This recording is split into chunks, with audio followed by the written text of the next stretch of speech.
I'd like to welcome you and thank you for attending.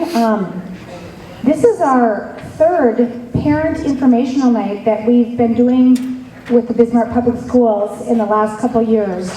Last year we did one on sexting in the fall, and that information, the video, is still online for parent resources. Great information if you were not able to attend, so I encourage you to get online to access that information. We did one in the spring for anti-bullying, and the trends that we're seeing now are to inform you guys as parents on vaping, the current drug trends we're seeing among adolescents and into young adulthood, and then suicide prevention. I'd like to introduce myself. I'm Nadine Butts, and I'm one of the assistant principals at Legacy High School. I have a background as a school counselor, and then I work with the school counselors within our district. But more importantly than any of that, I'm a parent of 2.5 teenagers because I have one just leaving teenagehood and one entering. And so I am on the same journey and battlefield as you guys are with raising teenagers and really being educated and in tune to the influences, positive and negative, that are out there. And I think the best thing I can suggest is being well informed, and coming here tonight is one great thing you can do for yourself as a parent. Talk to other parents so you all are speaking a similar language, and then talk to your children. And don't be afraid to talk to them about hard topics, because if we don't talk to them, guess what? They're hearing it at school, on the playground, in the locker room. So I thank you for coming tonight, and the purpose of tonight is to be informational. If there are any really heartfelt concerns that you have personally, we want to definitely get those answered, but we'd like to do those more on a one-on-one basis with your school administration or school counselors, and we can help direct you in the right direction with that at the end of the night as well. We do have several school administration, school support staff, and school board here to help with this, so if you can raise your hand. I see some way in the back. Dr. Hausler, Becky Lavella, Renee Hoppenwalker, Sharon Espelin from Century. If I missed any of you, I'm sorry. Oh, over here. Mrs. Mossett from Horizon. And then here on the panel tonight, besides myself, we have Jordan Bauer, from Tobacco Prevention Specialist, Allison Trainer, and she is with the Suicide Prevention Program Director in the Coalition, and then Officer Josh Brown, and he's one of our amazing school resource officers that helps keep all our kids safe and on the right track here. Let's see here. Where am I? So I'm just going to pass the mic over. They have great information. They have some PowerPoints, some information you picked up coming in. In between each speaker, you guys have note cards on your table, I believe. Are they out there? Yes, or here they are. They're yellow. Any questions you have that are generalities to what they're speaking of, please write down, and we have people that are walking around that'll pick up those questions and bring them up, and we'll try to answer those as best we can in between the speakers. Any questions we can't answer, we will try to get answers for you and get back to you on that information. So thank you for coming. Jordan. Hello everyone. Thank you, Nadine, for the introduction. And it's wonderful to see so many parents here because vaping has been such an issue among our youth. And it's not just a local issue. It's become more of an epidemic throughout the United States.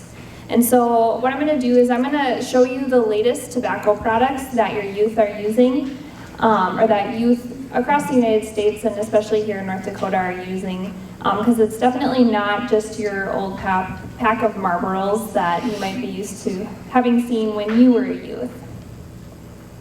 So the latest tobacco products, up here we have the Mods, which is the big box one with the red on the top, and vape pens. And then these two are called e-liquids, or the kids will call them e-juices, and they come in thousands of different flavors. The two that you see up here are Sour Dreams, and it's like a gummy worm kind of one. But what's really scary and to keep an eye out with these is that they look exactly like the candy that you might be purchasing at the convenience store. And these products can be purchased at the convenience store or online, kids get it through older kids, so it kind of varies. And these products are tobacco products. They do contain nicotine, so just keeping that in mind as I go through. So in the palm of this person's hand, you see a Sorin drop, which is the one that looks like a teardrop, and that has all the different colors, so the one kind of in the middle. And then you have the Juul in the middle. How many of you are familiar or have heard about the Juul? All right, yeah, it doesn't look like a tobacco product, does it? And it doesn't look like the mods and the vape pens that were a little more popular the last year or so. The Juuls look a lot more like a flash drive. And I'm going to go into a little more information about the Juul as we go on. But this, the Juul is one of the more popular tobacco products that are being used because the Juul company actually owns, or not owns, but their stocks are like I'm trying to think, 73%, they own 73% of the stocks of the e-cigarette market. And then we have the Juul pods, so those are also a tobacco product. And then this blue guy right here, that's the Sorin drop. Similar to or not the Sorin drop, that's the smoke badge. Sorry, when you live in the world of tobacco, they all kind of blend together. But, and this one right here, the most disturbing part about this one's called a candy pen. And it's a K-A-N-D-Y, not C-A-N-D-Y. But that product is made to mimic the Juul. And so, like I said, the most popular product is the Juul. And 10% of teens, ages 15 to 17-year-olds, have reported using the Juul. Many teens don't know that these products are e-cigarettes. They just say, oh, I'm not vaping, I'm juuling. So that's something to keep in mind. If they say juuling, it's vaping, it's the same thing. They just made it sound a little cooler. Like I said, they make up 3/4. I did not do great at math in school, of the e-cigarette market. And they come in a variety of flavors. So they come in creme, which is like a creme brulee, mango, fruit, and cucumber. So similar to the e-liquids or e-juices that I showed you earlier, those all contain tobacco. And it's really the flavors of these products, and that's the big appealing and attraction to youth. And then they're using them in schools because they're so small and sleek. They fit in the palm of your hand. You can slide it down your shirt sleeve. And so they're really easy to hide. And if you saw one of those mixed in a pencil case, would you really know? Because it's not a pack of Marlboros. It doesn't look like a cigarette by any means. And so my job or my goal for you guys is just to make you aware of what's out there, because it's definitely a whole new world of tobacco products. And so 15 to 17-year-olds are 16 times more likely to use a Juul than those ages 25 to 34. Now you might hear that these products were aimed to help adults quit using cigarettes. However, as you can see, these are really, it's like they're targeting the youth with these products. And so, how many of you have heard, oh, it's just water vapor, it's harmless? Any of you? Okay, there's some shy hands out there. That's a common misconception that goes around because, people are saying, oh, it's just water vapor, it's fine. But it is not just water vapor. There are products like formaldehyde, there's lead, there is your acetone. So a lot of these products might sound familiar because they were also products that are found in your combustible cigarettes as well. Now, these products have only been around since the early 2000s, and it took until about 1964 till they said that cigarettes cause cancer, right? And so we're still learning about these products. However, I can tell you that they have found chemicals that are similar to what they found in your combustible cigarettes.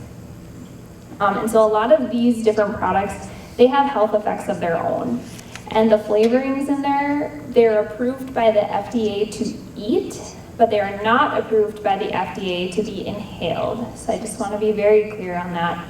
So that really innocent, mango flavored Juul pod is not approved to be inhaled. And so, just the chemicals themselves also come with health effects. You can have respiratory inflammation, which the more your respiratory system gets inflamed, that starts to lead to potential cancer someday. But those long-term health effects are going to take time for us to learn. So I just want to make that part very clear. And so do they have nicotine? Nicotine is harmful to youth brain development, and it has a lot of health effects, which I'll go into in just a second. But Juuls always contain nicotine. So one pod is equal to a pack of cigarettes. And it delivers nicotine up to 2.7 times faster than other e-cigarettes. So it delivers nicotine a lot faster, and that's because of the kind of e-liquid or e-juice that's in the pod. It has to do with the nicotine salts, which was actually made to mimic the same kind of nicotine delivery that a combustible cigarette has. Now, those other fancy e-liquids and vapes, do they contain nicotine? We're still learning. There was a study done in North Dakota where a group purchased 93 of those e-liquid bottles from around the state. And of those 93, 70 claimed that they had nicotine, but 51% of those that claimed they had nicotine had nicotine outside the label amount. So what was in the bottle was different than what was on the actual label. And now some of you and some kids might say, well, this says 0 nicotine in it. And so they tested those that said 0 nicotine, and 23 claimed to have no nicotine, but 10 out of those 23 actually contained nicotine. So because these products aren't regulated by the FDA at this time, they can put whatever they want in the bottles. It does not have to match the label. And 63% of Juul users know or don't know that this product always contains nicotine. So is it harmful for youth? Yes. To the brain, it disrupts the way that the brain circuits grow, because your brain isn't fully developed until you're about 25. And so when you are exposed to nicotine earlier on, you're gonna have a lot more health effects. So it's disrupting those brain circuits, which cause problems with your attention, learning, and susceptibility to addiction. And then it lowers your impulse control, could lead to mood disorders, and it primes, like I said, young brains for addiction later on. And the effects can be long-lasting. To the body, how many of you have athletes in here? Okay, so if your athlete is using a tobacco product and they get hurt, it's gonna take a lot longer for that, wherever they got hurt, or that wound, or that broken bone or wrist to heal, than a player that is not using tobacco products, because that nicotine slows the time that it takes for the nutrients to get to that wound to heal it. And the other really concerning thing is that these products, they're using them for marijuana as well.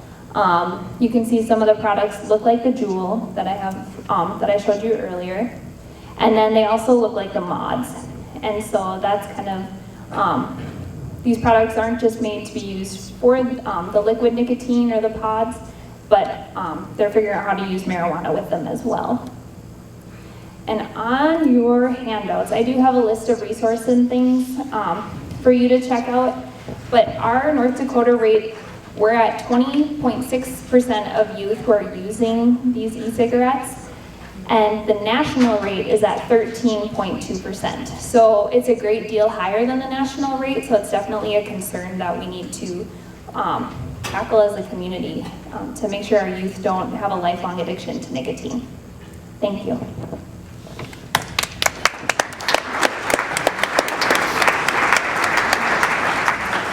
Thank you, Jordan. So if you have any other further questions, please write them on the yellow sheets, and we'll have people come around and grab those.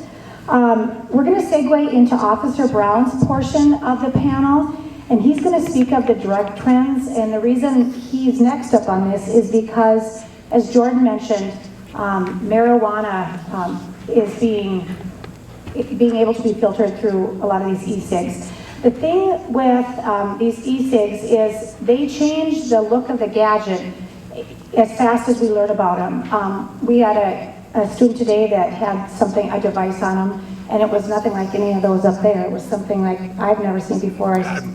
Had you, Officer Brown? That was new for you and me. Yeah, so my best advice as a parent, if you see any weird apparatus in their bag or on them, please question them, and then feel free to look it up or question an adult person who might know further information, because just what we teach you today will be radically different a week from now. So, Officer Brown, thank you.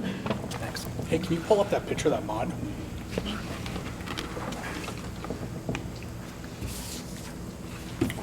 I'm going to steal one of her slides. I'm going to ask her to pull it back up. I guess what we're seeing in the community right now, more so not just in the schools, but marijuana increase obviously has gone up significantly. I talked to our drug guys. I know they're seeing a lot more heroin and meth kind of in our communities, so eventually that's going to start coming back into our schools. Yeah, the big mod one. Oh, the other one, okay. Yeah. So you guys understand how these are utilized for like marijuana? Actually, if you want to go to them. I'm trying. Here we go. I tried to describe it, but I messed it up. I don't know. Oh, it's up there. We're good. Is that it? Is that? Oh no, it's No, not. I want that one. There we go. Okay. We're good. So this one, for example, what they'll do is they'll trade out these top parts, and inside of it they'll have one that they'll use for e-cigarette stuff, and then the other one they'll use for, a lot of times what we were seeing was what they call it as wax, which is a concentrated THC, which we actually had people hallucinate off of. It's not, well, technically it's marijuana, but it's a heck of a lot stronger. But that's what they'll find. It looks like earwax. It's probably the easiest way to describe it. So if you see something that looks really, really waxy and just goofy looking in there, that's what it is. And it just destroys the thing because it gets all over and covers it. But what they'll do is they'll take flavors like she was saying, like bubble gum or something like that, and put it in there so the smell is completely different from what you would think with marijuana. So that's what we were seeing as far as the e-cigs a lot with that. I know the guys on the streets have seen meth smoked out of these. They've also had marijuana laced with fentanyl, meth, PCP. I'm trying to think of what else. Well, and the marijuana is so much stronger. And the marijuana is just a lot stronger. But that's what we're seeing as far as the e-cigarettes. And like these guys were saying, it changes all the time. We had a new one just come through today that we'd never seen before. They're constantly changing them. Kids are getting them quick. Right now they're between 30 and 50 bucks for the cheap ones. And I mean, it's nothing for kids to have a bunch of them. They'll charge them in class sometimes, just in their laptop computer. And until we told the teachers what they look like, they didn't know any better. So we started cleaning that out. They're easy to hide. They'll go in the bathrooms and pass them around quick, come back out. So as far as citations for it, I know, I think we had a sheet out there, but we just started breaking out where we're looking at cigarettes, e-cigarettes, and chewing tobacco. And I know our e-cigarettes are through the roof.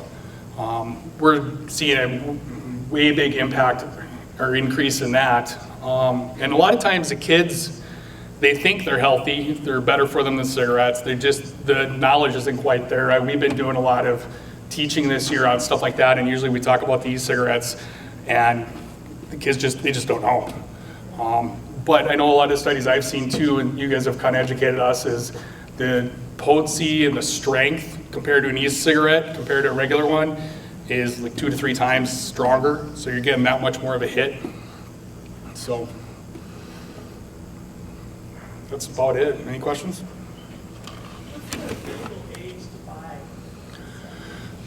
The legal age to buy this stuff is technically 18, but it's not very hard to get. Whoops. Sorry. In some states it is 21 because there's about 5 states in the country that have passed what's called Tobacco 21. And so if someone is going online to purchase them, a lot of the places will ask you if you're 21 or older, not 18. It's for everything. Yep. Regarding the age in the school district, however, If a student is 18, they still can't have it on school property because of the age of age students. And so some students have a hard time understanding that they still can't have tobacco products in their vehicle on any school grounds or in school sanctioned events. So even though they're legal in the community, they're not legal when it comes to high school activities and high school rules. So I think the biggest concern we have that we've seen change in the last year, or for sure year, is the attitude towards marijuana.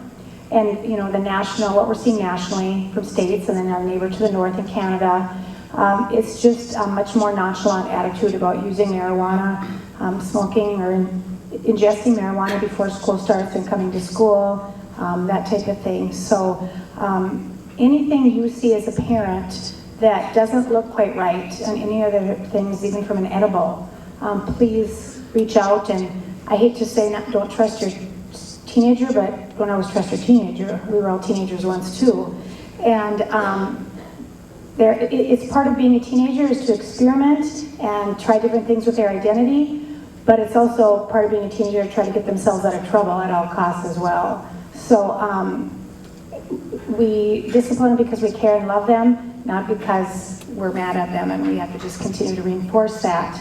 But please, as you think of things regarding any drug trends, we can help you with that. And now I'll turn it over to Allison Trainer on suicide prevention.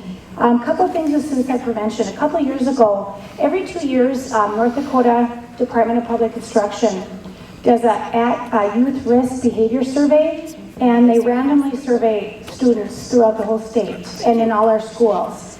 And North Dakota has come up with being significantly high in anxiety and depression. 1 in 4 kids at the high school age have anxiety and depression, and it doesn't discriminate between any type of profile of a student. It can be a student that struggles in a lot of areas in school. It doesn't discriminate between upper socioeconomic class and lower.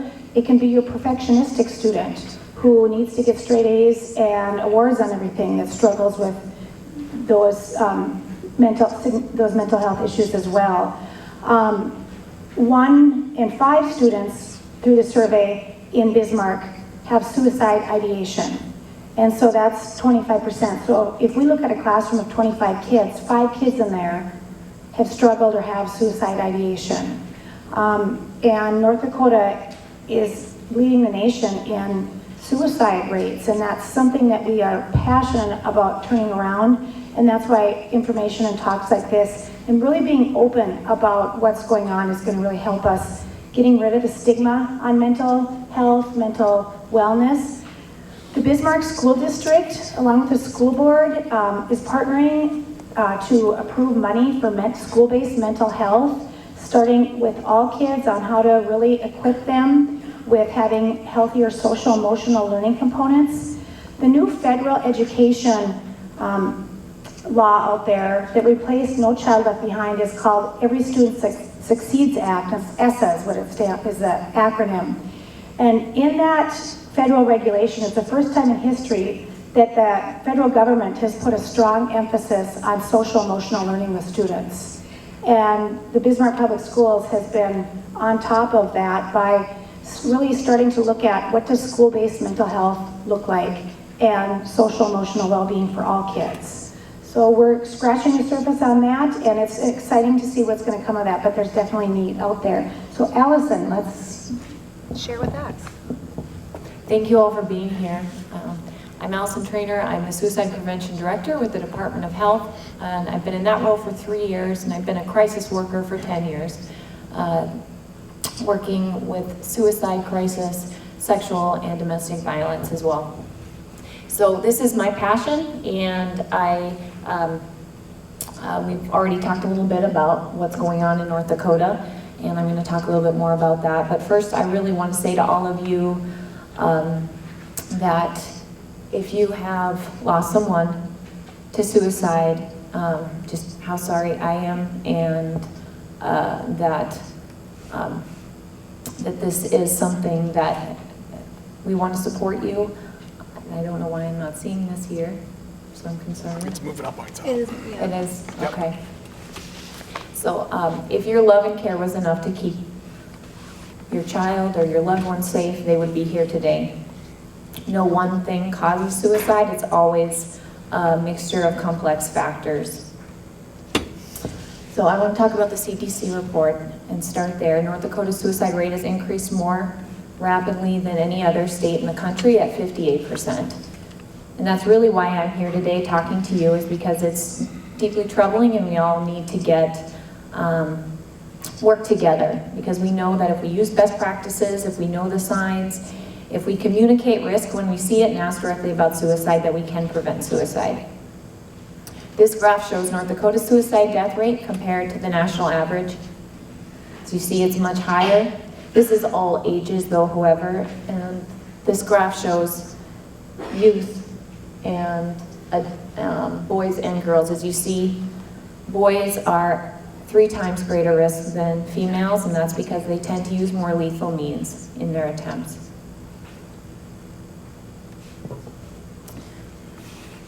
So suicide is the second leading cause of death among our youth, and it is, as we've mentioned, between 9 and 12% of young people are saying in the YRBS survey that they've attempted suicide. And we don't know exactly how they've attempted or what means, but that's just what they're reporting. For every youth suicide, we know that their social group and the school and community is at greater risk. So those are things we want to watch out for. Suicide doesn't discriminate. As we said, it cuts across all ages, religions, socioeconomic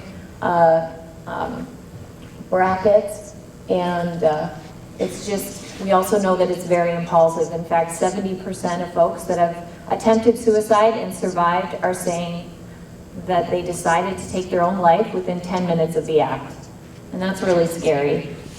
So now we're finding that youth oftentimes don't necessarily need to have a plan if they have access to highly lethal means. So those are just something that we need to keep in mind. In North Dakota, over 58% of our suicides are by firearm. The next largest bracket are by hanging. And that's because those are the most lethal means in the suicide attempt. The vast majority of attempts are actually by cutting and by medication, but less than 1% of those attempts result in death. Of course, I'm not in any way saying that firearms cause suicide or anything like that. What I'm saying is that it buys us additional time to put some time and distance between kids at risk and highly lethal means like narcotics, firearms, and anything that they've identified within a plan.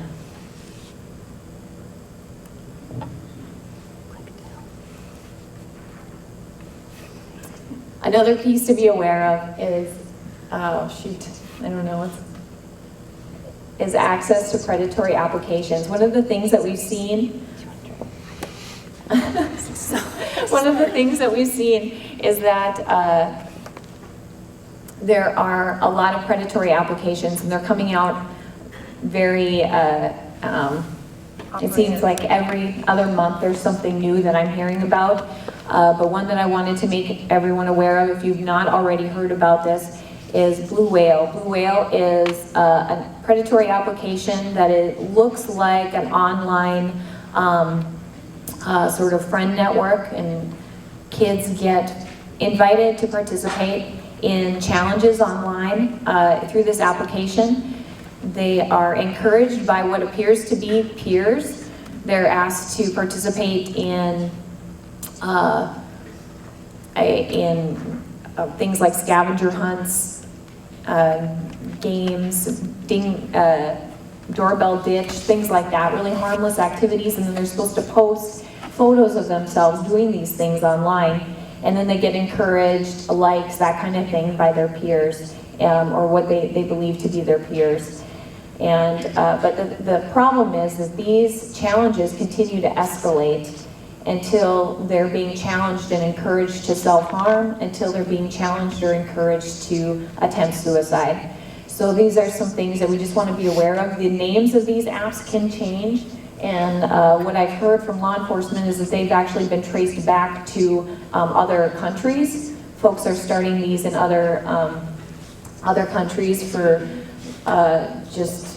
and nobody really knows why.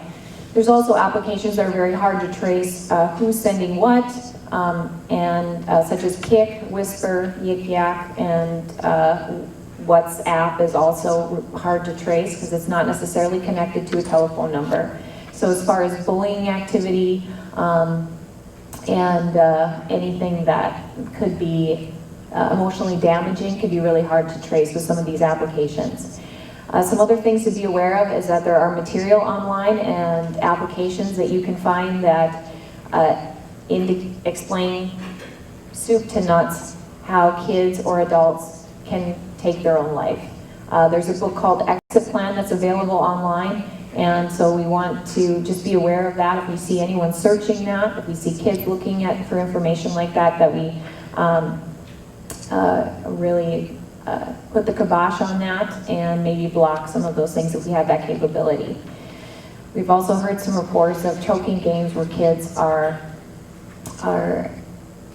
basically choking each other to place each other outside of consciousness, basically to knock each other out as sort of a recreational activity, which can get very out of hand as well. So these are just some things, some reports that have come about that we just want to make everyone aware of, and that you can just keep an eye out for. Another piece about this is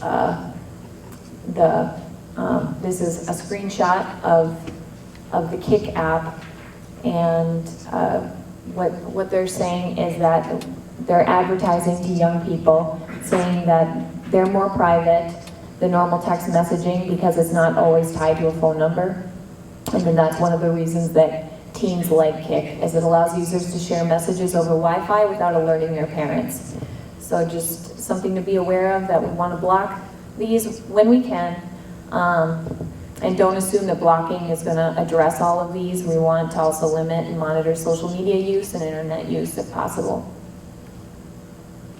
Some other pieces that have come out recently through that CDC report that I mentioned is that 42% of suicides occurred immediately after a relationship problem or a breakup.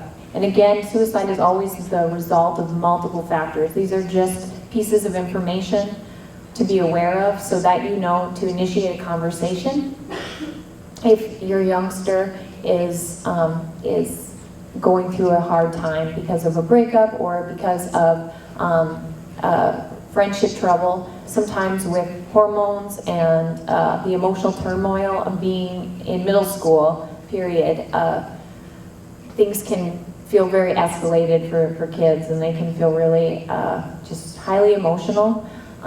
And so we really want to be asking the tough questions and putting time and distance between kids and highly lethal needs like firearms and medication and anything that they've identified in a plan. We also know that if youngsters have been recently cited or they feel that a crisis is coming up, like they're going to get kicked off of a team, sometimes those can be also triggering events, and we really want to keep an eye out for that, as well as any citation, anything where they feel like there's a loss and their world is over. Of course, we know that it's not over, and it's just a small blip in their lifetime of wonderful and unfortunate activities and events, but we sometimes they just don't understand that, and they can be very impulsive. So that's just what we're seeing with that. The good news is that we can prevent suicide, and we've seen that in the past. We saw that in the graph of boys and girls, that suicide rates go up and down, and that's because we can make a difference. We can prevent suicide. We can help our youth be resilient and have coping skills and social skills, and a lot of that starts with connection, community connection in their school, community connection whether they're involved in a youth group or at home, and just talking with them every day. We know that community connection results in a twofold decrease in suicide risk. A caring adult interacting with them every day has the same protective effect on our youth. And involvement in sporting activities and activities every week is also very, very protective. We also know that kids that say that they've been through a suicide attempt or a suicide crisis and have gotten through it and gotten better, they're saying that they used 3 or more of these strengths in their life. Family support, positive friends, mentors, healthy activities, generosity, some form of spirituality or religion, medical access, and mental health. So these are the things that kids are saying that help them get through hard times. We can help them utilize all these strengths, and we can help them increase their coping skills by talking to them every day. If we're worried about them, we can think suicide first. That's, I think, if there's anything I'd like you to take away from this talk, is just that if you're worried about your youngster, if there's something that doesn't feel right, ask them about suicide, or tell someone who can ask them directly about suicide. What often happens, and what we see, is that we lose people, and then we hear, I knew they were going through something hard. I knew they were maybe going through a crisis, but I didn't think suicide. And so I'm just encouraging everyone to think suicide first, because everything else can wait.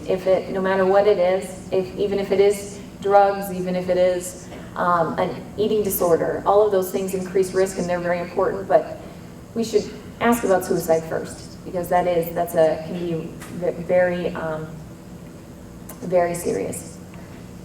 Also, I suggest putting the Lifeline number in your phone, the 1-800-273-8255. It's answered locally by First Link in Fargo, and they have access to a statewide database of resources, so that's really nice. It's confidential, and youth and adults can use it. Get them involved in positive activities, monitor and limit internet use and social media use, however possible, and prohibit unsupervised access to guns and other highly lethal means that aren't needed.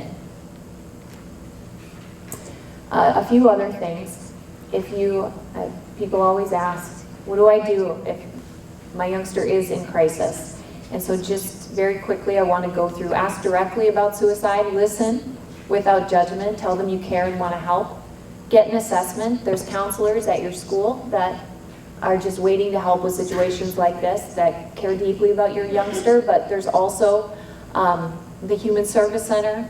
There's also that Lifeline that you can call to get connected to a local mental health professional. If it's not suicide, get help for whatever the problem is, and offer hope. Overwhelmingly, people at risk actually do reach out, get help, and get better. In fact, 90% of people who survive a suicide attempt never go on to die by suicide. So we just really need to buy them that extra time so that they can get the help and support that they need. We also suggest to follow any recommendations that someone who conducts an assessment recommends, and then plan for safety. Make your home a safe environment before they return, and see what you can do to follow up regularly. In fact, the National Suicide Prevention Lifeline can provide follow-up callback services as well. That can be very helpful. Use any mentors, pastors, or other natural supports that you have here at the school, wherever possible. So that's a little bit about this. This is a safety plan template that if anybody, this is available for free online. Anyone can use it if you're worried about someone. And it just takes you through the steps of planning for safety for anyone, a youngster or an adult at risk of suicide. So, sorry about the technical difficulty. I can't even chew gum or cross the street at the same time. So I'm sorry that I totally lost focus of what I was doing there. So that's all I have. If anyone has questions. At this time, if you have questions, please write those on the yellow piece of paper. And Renee, Becky, people walk around. If I can just conclude, thank you, Allison. That's really good information to know. Some things the school district does for suicide prevention. All 3 high schools have the Sources of Strength wheel, their Sources of Strength advisor, and Allison will take you back to that. Sources of Strength is an organization that is actually international. It was founded by a local gentleman in Bismarck, Marco Murray is his name, and it's quite a comprehensive program, but what it does is it trains students to help other students, and it trains adult mentors to help other students. And it really tries to get as many students as possible familiar with this wheel and the different resources that they can do school-wide to help build up the positive feeling of being at school, but does address all of the components of the wheel. And they feel the more students are equipped with all of those components, the more resilient they'll be through times of trauma or stress. Another thing that the school district has is all the adults are trained in suicide prevention. They're trained in trauma practices to recognize when students are showing, or try to recognize, I gotta say. Sometimes it's harder because students can kind of mask things. But staff is trained to try to recognize signs of trauma in kids as much as possible. Some kids hide it if they're going through a hard time much better than others. Some kids are not affected. Some kids you'll see go through a hard time and they don't show any symptoms or signs till a year or 2 years later. And so everybody reacts differently. What we say most of all is to build positive relationships with students and to try to know your students as much as possible and develop a relationship of trust. So if they're in a tough position in their life, they will reach out and come to, they'll have a handful of adults within the school building. And we say the same for parents as well, to really branch your children out, to not just have you as a safe person, but neighbors, friends, family, advisors, pastors, mentors. The more adults that are positive that they can have in their life, the more likely they will feel support and somebody that they can go to in a time of need. So what I'm going to do is read some of these questions and let our panel of experts here. One says, regarding vaping products, how do teens get the product? Jordan. Really good question. So teens can get it online. The online system of purchasing these products, even though they're underage, is not very foolproof. They simply have to select, are you older than 18 or under 18? Or like I mentioned, it could say, are you older than 21 or under 21? And they just have to click a button. Also getting them from older kids, whether that's, their siblings or peers in the school.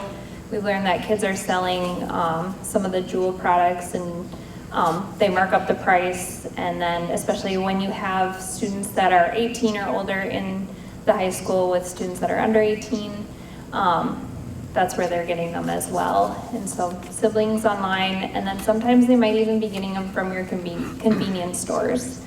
They do compliance checks, but sometimes compliance checks fail. So, and people are selling to kids, they're just not IDing.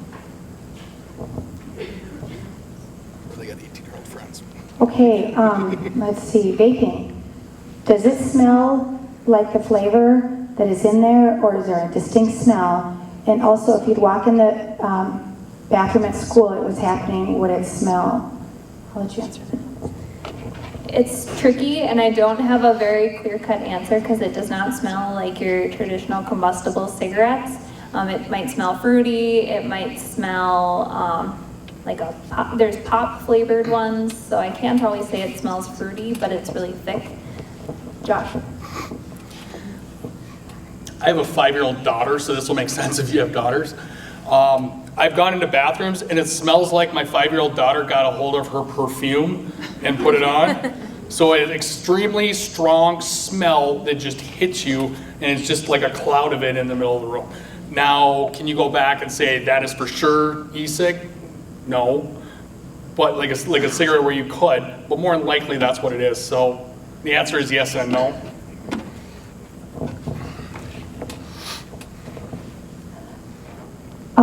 A couple of questions here. What are the consequences given for a student found with an e-product in school or on school property? We do treat it as a nicotine tobacco product, and so they do get a 6-week for the first offense, 18-week activity suspension through the North Dakota High School Activities Association. They will be issued a tobacco citation through a school resource officer, which is $70 fine. Is that it now? Well, last I checked it was 45, but then you got the tobacco class and They have everything to else. go to class. It's about $100. Okay, about $100 once they do the class, have to pay for the class. And then they do get a couple days in school suspension. If it's a trend that we see with a student, if we're getting a couple citations, like the student today, this was his second offense, we will look at him and try to do some different programming with his bathroom privileges, try to assess some of the usage going on with that student to see what we can do to try to recommend any help we can provide as a school district and really reach out to the family. But I will say, we'll do everything we can, but we're limited. And so any help the family's willing to do is always helpful as well. And then bathrooms. What is the schools doing to monitor bathrooms, parking lots, school dances? And are the schools putting up info on the dangers of all this substance? I know at the 3 high schools they have parking lot supervisors that drive around to try to manage. That's a job. 1,300 kids and teenage drivers with one retired gentleman, I think, at all 3 schools. But they do really try. School dances, we have a fair number of chaperones. I think the chaperones are really pretty good at the school dances. And bathrooms, we really try to eliminate excessive time in the bathroom, passing time, all that. I know, like, we have school-wide supervisor at our school that walks around, and it doesn't take long for us to catch what are the hot areas or the hot times of the day where we gotta watch. So we try to be preventative. We have the SROs do presentations on substance abuse and use. I know what's going on with the middle schools, so starting at grade 6 and all the way up. And so that's as preventative as if anybody has any help, we'll take that. Suicide. Go ahead, I'm sorry. I also have been presenting to here at Horizon. Sorry. Okay. Too much going on. And Mrs. Kunz's class as well to her health class once a year. So I've had the pleasure of working with some of your kids. And I will hopefully get to do that again as well. And so that's another prevention that we're doing. And then in some of the schools, they have school tobacco prevention coordinators. Horizon has one, and so they work with the group of students, and then those students get to come to our youth summit once a year, and then they're trained to be advocates and take information about tobacco prevention back to Horizon and then educate their peers as well. So we're kind of doing the education in a couple different ways, but we're trying. It just definitely, it takes a village to raise a kid or to raise a family, so. Oh, Or do you want? no, go ahead. Yours, go ahead. What percentage of suicides or attempts are made with drugs in their system? I don't have this information offhand. There is a larger prevalence of alcohol in the system of folks that die by suicide. We know that. There's a significant correlation there. But we know that about 7% of suicides are caused by drugs, I think it was. Yep, 7% are caused by drugs. As far as the total, what percentage, I'm not sure. Go forward. But I can look into that and get that answer for you. Go forward to a couple of slides. Right there. This slide shows problematic substance abuse, 28%. Yeah. So, yeah. So nationally, so I'm sorry, for North Dakota, I don't have those numbers. Nationally, that would be 28% where they show an indication of problematic substance use. You want me to do that one or you want to? Yeah, I don't know. Question is, are you seeing suicide, vaping, and drugs at middle school level? Yeah. It starts there. We've even seen some stuff at elementary level. It's almost like it's sped up quite a bit. So we are seeing all of those at that level. This one, I truly, truly wish I could pass off to Tom Schmidt in the back there, but I can't. He's the principal at Legacy. What are the impacts of marijuana in Canada, Colorado, etc., and what if North Dakota bill passes?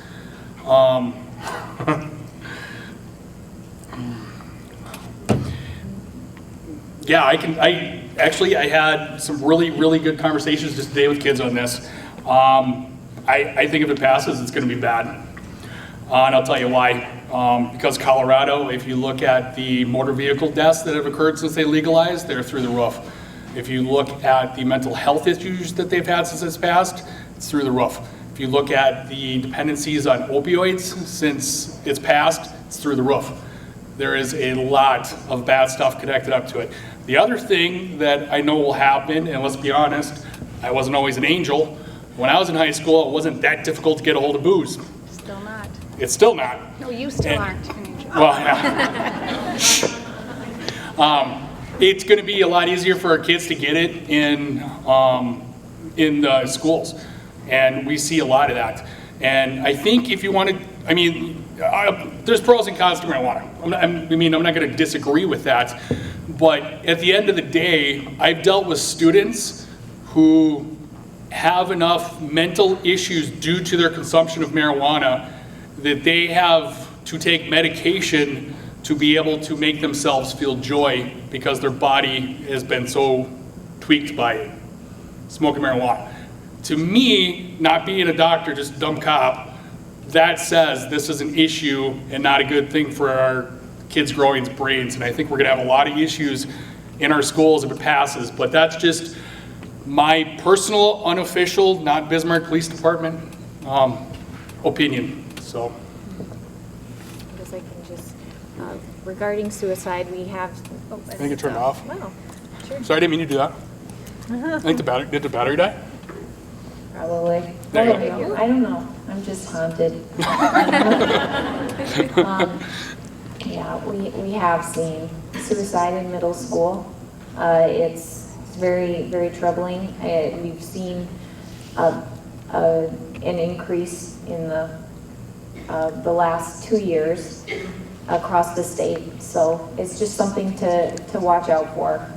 And in some cases, families, parents had no idea. And they just said, I just knew they were going through a hard time, but I just had no idea. So.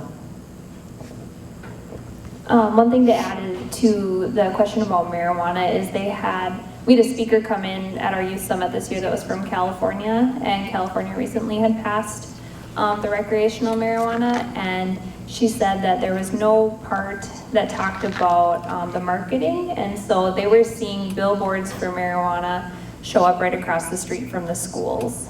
And so I would hate to see that across the street from our middle, high school, and elementary schools. So that's just something to kind of keep in mind. It'll be at our police department. Across the street from the police department.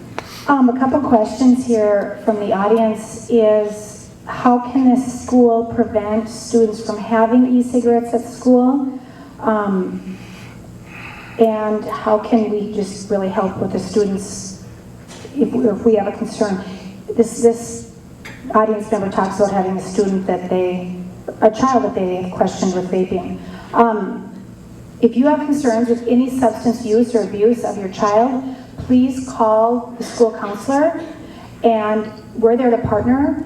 We can confidentially, in whatever way you would like as a parent, talk to teachers, coaches, and just really keep an eye out for that child to try to have 6 set of eyes on them is better than 1. And so if you are concerned about your child, please do not hesitate to reach out And don't carry any shame in that. I don't think there's a parent out here who's ever raised a teenager that you haven't said, "Are you kidding me?" and have found some type of substance on their child through this experimental stage that we have to address as parents. The more we address them, the more we keep talking to others, the better we're going to stay ahead and be able to help that kiddo get back on track. So if you're concerned as a parent about your child, please call us in the school and we will help wrap around with any support we can. We don't have the ability to have, monitors or anything as they come through the doors. We want to assume positive intent until we catch them doing something bad, and we're here to really try to be a school still in the midst of some of the stuff that they're exposed to. Another question here is that kids will talk to a friend, perhaps about suicide or something they're going through, and the friend is in a hard position to not tell anybody. What do they do? I'm going to let Allison answer that. And in addition, are we training youth how to handle these tough situations regarding suicide? We want to send the message across our schools or in our families that when somebody talks about suicide, that it's a matter of life and death and we need to connect them to help. And that there's no shame in that, that it's just a matter of fact thing that we want to reach out to. If this is a school setting, certainly a counselor. If this is, depending on the time of day, there's always the emergency room. There's always the 1-800 talk number that I put up on this screen that I suggest that everyone put it in their phone, just because it is, 24/7 number. They'll have access to a statewide database of resources. And they also, if it's an imminent danger, imminent threat situation, they can also call 911. But I also suggest if this is an imminent threat situation to just don't hesitate, call 911. Something we do at the schools is if we have a student that is suicidal, that is at the point where they feel like they could do something to harm themselves, we will not send them home, or if we do send them home, we need confirmation from the parent or caregiver that they're going to take them to the ER.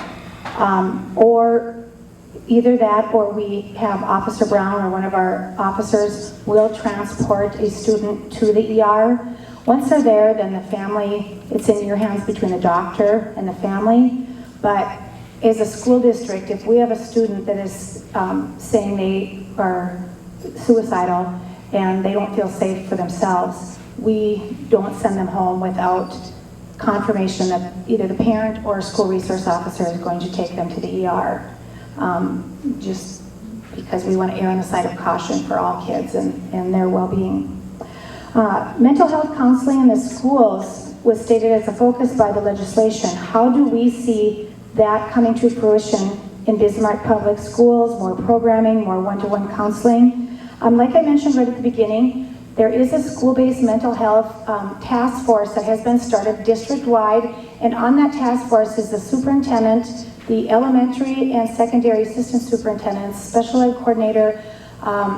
There's principals from the elementary, high school, counselors, teachers that are on that task force. There is that are trying to look at how do we address this issue district-wide, where we educate all kids and then we wrap around services or connect families to the community resources for kids that maybe are in a moment of need or at risk. There's a couple pilot programs going on right now in our schools. I know Bismarck High is doing a school-based mental health pilot program with the village, and there's some parameters that they have there, but they do have somebody from the village coming in to service some kids once a week. And then I know Moses Elementary is doing a pilot program. At Legacy High School, we have we're working with Chambers and Bloom to run a pilot program with somebody coming in once a week at our building as well. We're waiting for approval on that. And so we're starting to dabble in partnership between practitioners in the community and coming in. Now, rest assured that if a child is receiving those services from an outside practitioner in the school, that can't happen without the parent's permission and the partnership of the parent. So we would never have anybody's child see an outside practitioner that comes in without partnering with the parent first. Our main goal is to link kids and families to outside resources in the community, because at the end of the day, on an evening, a weekend, holiday, or summer, or once they graduate or leave us, we want them to have that connection well beyond the hours of school. So that is our main focus. And a lot of times we just look at it as a well-being coach rather than taking away the stigma of the shame of seeing a mental health practitioner. I use the phrase with students and families that if we have a toothache or eyes, something's going wrong inside, we have no problem seeing a doctor, an eye doctor, a dentist. But if something isn't right with what's going on with us emotionally or mentally, we are too proud sometimes to see a mental health practitioner, and I just want to keep hammering away to break that stigma. So it is 7:33. We made it in 1 hour. Any questions we can answer afterwards, please stay around. But thank you for volunteering for these guys here, because this is all volunteer work on there. Please give them a round, please. Thank you.